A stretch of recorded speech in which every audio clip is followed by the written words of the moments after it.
About 3 years ago, I was introduced to the Enneagram, and I loved how accurately it described me. At first, I thought as the facilitator was describing what the Enneagram was, I thought I was a type 2. And then he continued on to describe the other types. And when he got to the type 1, I felt like I connected with how he was describing some of the qualities of a type 1. And my husband was like, "Oh my gosh, yes, you are a type 1." And so we kind of took on this, I say we, because he and I then viewed me through this lens of I'm a type 1.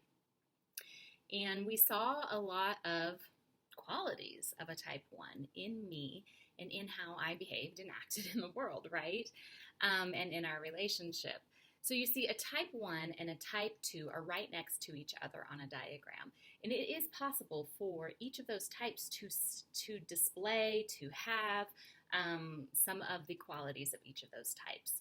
So for years of living in that filter, my husband and I seeing that I had a lot of the behaviors of trying to do things the right way, trying to be perfect, we saw and thought I was a type 1. But this year, as I dove in deep into my certification and training, I realized that I don't identify with the core motivations of a type 1. It was really the behaviors, the outward behaviors that were being displayed were a type 1, which I believe now and understand now are just the qualities of my wing type 1 that I took on.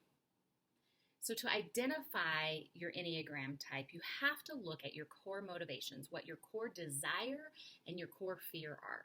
And a type 1's core fear is to be bad, corrupt, evil, wrong. And their core desire is to do everything right, to be good. Whereas a type 2's core fear is to be unwanted, to be unloved, to be rejected. And their core desire is to be loved and seen as kind and loving. They want to be wanted. So as I began this deep dive into the Enneagram, I realized that I identify with the core motivations of a type 2. When I'm seeking perfection, when I'm seeking to do something right, I do that because I'm concerned with how others view me and I fear their rejection.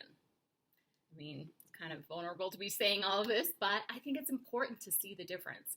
Whereas a type 1, their need for doing things right or perfectly is because they don't want to be wrong. They don't want to be bad or not good enough. So there's a difference in the motivation of why two people will do something, the same things, right? Why they are doing perfectionistic behaviors. So by having a better understanding of my core fear and desire, it's helped me to be able to know that I need to speak up more for my own needs. It's helped me to kind of see how other people view me and that maybe when I'm making a helpful suggestion, they don't want it. So I have to kind of look at what's my motivation for making a helpful suggestion. It's helped me and my husband in our relationship.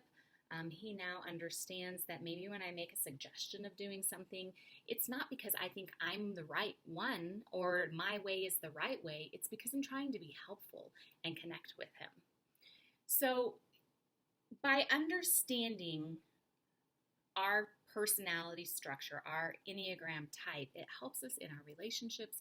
It helps us to impact our communities that we're leading. And so if you are interested in knowing your type and knowing more about what your core motivations are, I encourage you to sign up for one of my Enneagram Typing Sessions so that we can help you understand yourself better and help you to impact your community with more confidence.